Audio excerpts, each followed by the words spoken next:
We are facing an apparently unresponsive infant, so we will need to begin cardiopulmonary resuscitation.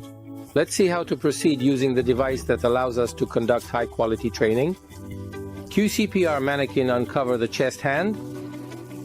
On the forehead, neutral position airway patency.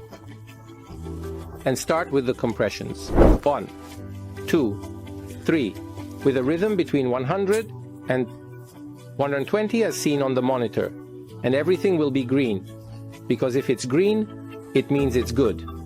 If it starts to release a little, the monitor will show a yellow arrow, indicating that we need to release more.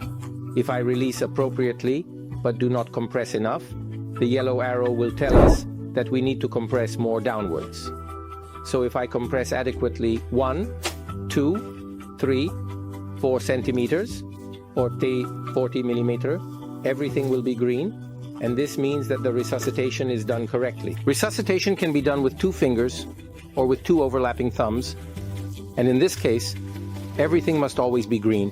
However, if in this case I shift and end up on the rib, there will be another yellow signal indicating that I am going to the wrong place. Returning to the right place, here it is. Everything goes back to green.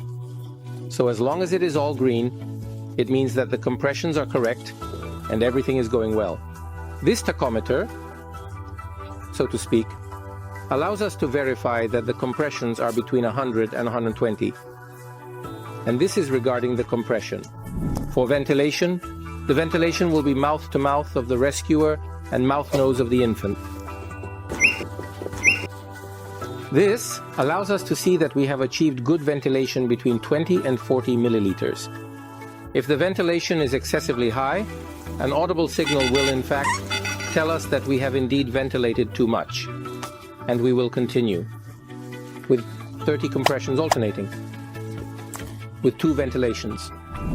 The use of devices like the QCPR Infant Advanced allows for precise monitoring of compression millimeters and ventilation milliliters, providing immediate feedback that enables the learner or practitioner to immediately adjust and realign with correct resuscitation and ventilation.